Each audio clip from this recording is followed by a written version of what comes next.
Bismillahirrahmanirrahim. Assalamualaikum warahmatullahi wabarakatuh. Waalaikumsalam warahmatullahi wabarakatuh. Selamat pagi, semoga hari ini dalam keadaan sehat. Kalau ikatan kovalen itu nanti yang berikatan adalah sesama unsur non-logam. Jadi ini khusus untuk yang punya golongan di atas 5 semua ini. Bisa berikatan dia, bisa berikatan. Contohnya nanti oksigen O2. Itu kan oksigen dengan oksigen berikatan. Itu kan dia non-logam dengan non-logam. Nah, ini kita pelajari. Yang ketiga adalah nanti terakhir adalah tentang ikatan logam. Jadi antara yang golongan 1, 2, 3 dengan golongan 1, 2, 3 itu juga nanti bisa berikatan. Ya. Jadi kita fokus ke ikatan kovalen dulu. Jadi kalau saya tanya kemarin di soal itu, gimana syaratnya terbentuk ikatan kovalen? Yang pertama, ikatan kovalen itu terbentuk antara unsur non-logam dengan unsur non-logam. Itu yang pertama. Yang kedua, kalau di ikatan ion kemarin kan memberikan elektron terakhir ya, dan menerima gitu kan, serah terima. Kalau yang ikatan kovalen ini bukan serah terima, tapi dia menggunakan secara bersama-sama. Jadi nanti elektron yang terakhir itu dia pakai bersama-sama, baik untuk yang unsur yang pertama dengan unsur yang kedua. Jadi bukan serah terima, tapi menggunakan secara bersama-sama. Nanti lebih mudahnya ada contoh soalnya. Nah, ini saya balik ke belakang tentang ikatan ion ya. Ikatan ion itu antara logam, natrium ini logam, dan non-logam. Kenapa natrium logam? Ini ada di golongan 1 dia, makanya elektron valensinya 1. Klor ini ada di 7 ya, makanya elektron terakhir 7. Nah, karena dia 71 harus 8, ini melepaskan, ini menerima ya. Jadi natriumnya jadi 8, kemudian klornya 8. Ini ikatan ion, jadi ada serah terima. Ada yang diberikan, ada yang mendonorkan, ada yang menerima. Itu konsep ion, ingat jangan salah. Nah, sekarang kita mau ke konsepnya kovalen. Kalau kovalen, syarat pertama tadi non-logam dengan non-logam. Ini contohnya oksigen, ini non-logam. N2, non-logam. Metana CH4, ini non-logam. Karbon dengan hidrogen, ini sama-sama non-logam nih. Karena dia ada di golongan lebih dari 5. Tuh ya, konsepnya itu dulu. Oksigen di alam itu nggak pernah ada O1, nggak bisa dia berdiri. Karena nggak stabil, makanya dia harus berikatan supaya lengkap jadi 8 elektron valensinya. Nitrogen juga, ini gas, ini gas, ini gas, sama ya, ini gas semua. Nah, ini contohnya, nanti prosesnya kita lihat. Jadi kita bisa simpulkan ikatan kovalen itu adalah ikatan yang terbentuk melalui penggunaan bersama pasangan elektron ikatan. Ingat, penggunaan bersama. Jadi bukan serah terima. Kalau serah terima itu pada ikatan ion. Nah, seperti apa sih prosesnya? Nah, sekarang gini. Kan ini yang berikatan non-logam dengan non-logam. Otomatis kan dia punya elektron valensi 5, 6, 7. Ya, artinya di atas 5. Nah, kalau sesama di atas 5 dia ingin melepaskan elektron kan nggak mungkin, karena kebanyakan kan yang dilepas. Makanya nggak akan pernah terjadi serah terima elektron. Nggak akan pernah terjadi seperti pada ikatan ion. Kalau ikatan ion kan yang unsur satunya dia punya elektron valensinya kecil, yang satunya banyak, dilepas dan diterima. Kalau ini kan nggak bisa dilepas karena elektron valensinya lebih dari 5. Kemarin ketentuan kita kalau lebih dari 4, lebih dari 5, dia pasti menerima gitu. Nah, karena dua-duanya ini harus menerima, makanya nggak ada serah terima, tetapi nanti menggunakan secara bersama-sama. Tujuannya ingat aturan oktet, supaya mencapai kestabilan seperti gas mulia, dia punya elektron valensinya harus 8. Nah, nanti ada ikatan kovalen tunggal, rangkap 2, rangkap 3 kita akan pelajari. Nah, sekarang ikatan kovalen tunggal adalah ikatan yang terbentuk dari penggunaan bersama sepasang. Sepasang ini berarti satu-satu ya. Jadi dari unsur yang pertama 1, dari unsur yang kedua yang berikatan juga 1. Nah, setiap yang berikatan nanti digunakan secara bersama-sama untuk elektron terakhirnya. Saya kasih contoh gini. Ikatan yang terbentuk antara hidrogen dengan klor. Ini dua-duanya non-logam, makanya ikatannya ikatan kovalen. Ya. Nah, hidrogen ini dia kan yang paling sederhana hidrogen, dia cuma punya nomor atom 1 ya terakhirnya. Kemudian klor dia punya elektron valensinya 7, ya. Kenapa ini nggak berikatan secara ion? Coba bisa bantu jawab saya nggak? Kenapa dia nggak berikatan ion? Serah terima elektron. Ada yang bisa bantu jawab? Kenapa dia harus kovalen? Ada yang bisa jawab? Karena kalau ion itu kan, Ya, kalau ion gimana? ion itu gabungan dari besaran golongan 1 sama golongan yang tinggi-tinggi itu di atas 4. Tapi kalau misalkan kovalen itu kan menerima, terus apa ya, begitu deh Pak. Oh gitu. Ya, jadi gini. Sekarang coba aja nih. Ikatan, kan kalau misalnya ikatan ion kan diserahkan kan ya. Lah, kalau hidrogen ini menyerahkan 1 ke sini, ya ini lengkap jadi 8, tapi dia 0. Boleh nggak? Boleh nggak seperti itu? Dia nggak punya elektron. Elektronnya habis dikasih. Nggak bisa kan? Makanya dia harus menggunakan secara bersama-sama. Nah, sekarang coba kita lihat lebih detailnya lagi. Kita konfigurasikan dulu. Kalau hidrogen cuma punya 1. Jadi, ingat nih, lambang Lewis, jadi dia menyatakan jumlah elektron terakhir. Kita kasih silang-silang begini boleh, kita kasih titik-titik seperti ini boleh. Ini lambang Lewis ya. Kalau dia terakhirnya 1, jadi cuma punya 1. Klor kita konfigurasikan. 2, 8, 7, ambil terakhirnya 7. Bikin struktur Lewisnya. Struktur Lewisnya berarti klor itu Cl 1, 2, 3, 4, 5, 6, 7. Paham sampai sini?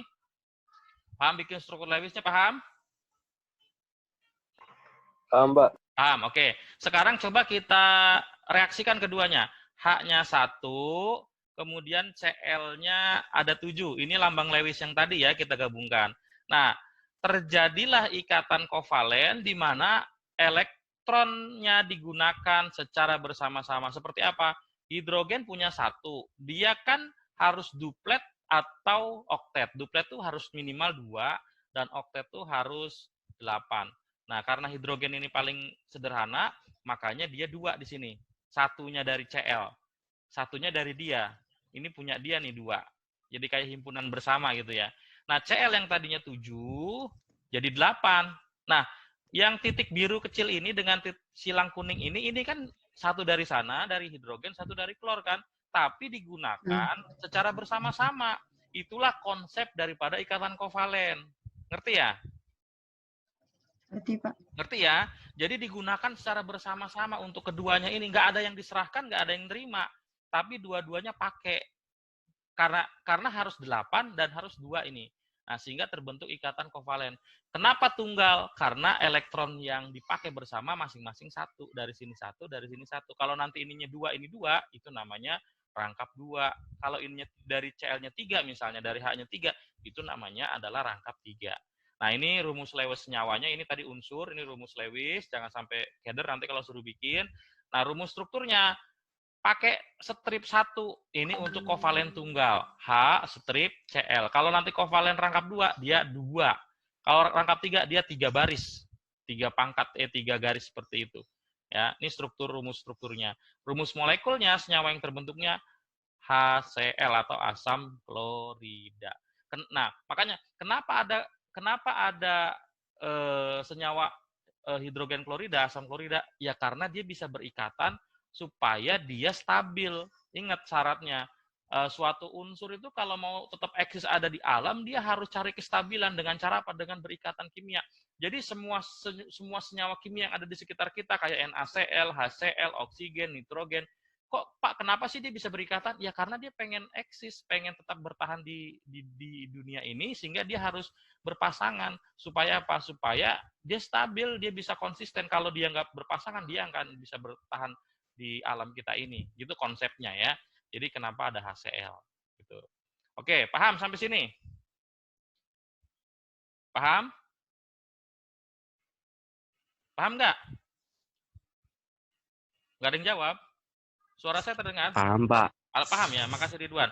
Oke, sekarang contoh yang kedua biar paham. Ikatan antara karbon dengan hidrogen. Ini dua-duanya adalah non-logam ya. Ini dua-duanya non logam. Nah, tetap hidrogen itu konfigurasinya sama seperti tadi. Satu, dia punya karbon itu kalau dikonfigurasikan dia punya nomor atom kan 6, jadi 2, 4. Yang kita ambil untuk struktur Lewisnya yang terakhir 4 ini ya. Jadi titiknya 1, 2, 3, 4. Ini titiknya silangnya 1.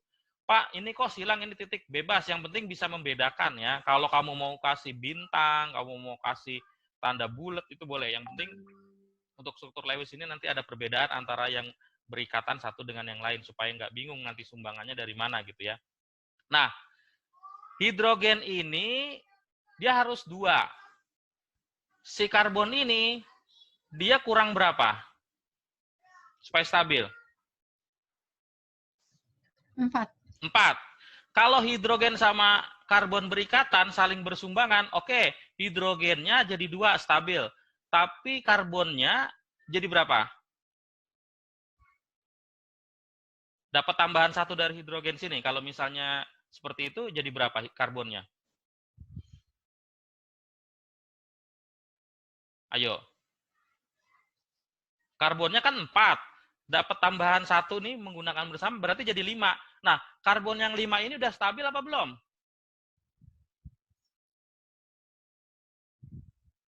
Ayo jawab. Kan ini 1, ini 4. Kalau begini aja kita gabung, 1 ini jadi 2, oke, hidrogen stabil duplet. Sekarang karbon, menggunakan 1 dari sini jadi berapa? 4 tambah 1, 5. Boleh nggak seperti itu? Boleh nggak?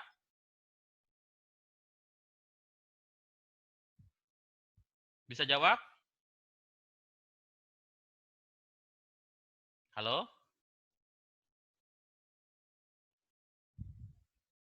Nggak dengar ya? Halo? Dengar, Pak. Oh, dengar. Cuma belum bisa jawab. Makasih Taufik. Bisa jawab nggak? Coba. Kalau karbonnya jadi 5 ini udah boleh belum? Jadi yang terbentuk CH gitu. Boleh? Belum, Pak. Hah? Nggak boleh. Belum. Nggak Nggak boleh. boleh. Kenapa nggak boleh? Betul nggak boleh. Kenapa nggak boleh? Soalnya belum 8. Soalnya belum 8. Sekarang yang disediakan cuma hidrogen sama karbon. Nggak boleh tambah unsur lain. Gimana caranya supaya karbon ini punya 8? Gimana caranya? Hidrogennya tambah 3, Pak. Jadi 4. Pinter. Siapa tuh yang jawab tadi? Siapa yang jawab tadi tuh? Saya nggak lihat tadi tuh. Ya, betul. Jadi hidrogennya nggak boleh 1. Hidrogennya harus 4. Nih. Jadi 4 hidrogen. Nih, ini kita taruh yang cuma 1 di tengah C ini ya. Ini yang biru-biru 1, 2, 3, 4. Hidrogen 1. Tambahan 1 hidrogen ke sini pasangan. Hidrogen 2 tambahan. Hidrogen 3, hidrogen 4. Sekarang kita hitung. Hidrogen semua 2. Udah memenuhi syarat duplet? Udah ya, bagus. Karbonnya jadi berapa elektronnya?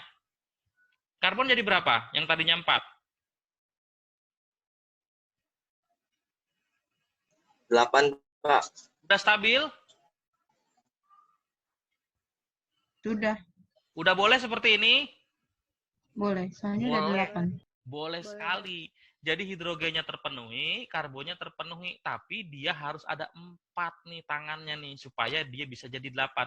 Makanya terbentuk ikatan kovalen tunggal. Kenapa tunggal? Karena hanya ada 1 ya yang disumbangkan, tetapi ada 4. Tunggalnya ikatan kovalen terbentuk tunggal tapi ada 4. Sehingga yang terbentuk nanti adalah CH4. Metana ini ya, gas metana ini dari sisa kotoran hewan ya. Ini kan suka bau-bau busuk, nah itu gas metana tuh CH4. Senyawa kimianya gini. Jadi rumus molekulnya CH4, rumus strukturnya ingat kalau dibilang rumus struktur tadi yang garis 1, garis 1, garis 1, garis 1 karena ada 4 ikatan kovalen tunggal ya kita bikin 4 seperti ini. Ya, haknya. Rumusnya CH-nya 4. Makanya kenapa karbon itu berikatan dengan hidrogen nggak bisa CH. Kalau CH artinya apa? Dia nggak stabil, dia nggak bisa bertahan. Makanya harus CH4. Kenapa ada CH4? Karena dia ingin mencari kestabilan sehingga karbon dengan hidrogen bisa hidup bersama-sama membentuk gas metana. Itu namanya gas metana. Paham? Paham? Itu saja yang saya dapat sampaikan untuk pertemuan kali ini. Mudah-mudahan bermanfaat. Kurang lebihnya saya mohon maaf. Tetap jaga kesehatan dan tetap semangat. Saya akhiri, billahi taufik wal hidayah. Assalamualaikum warahmatullahi wabarakatuh.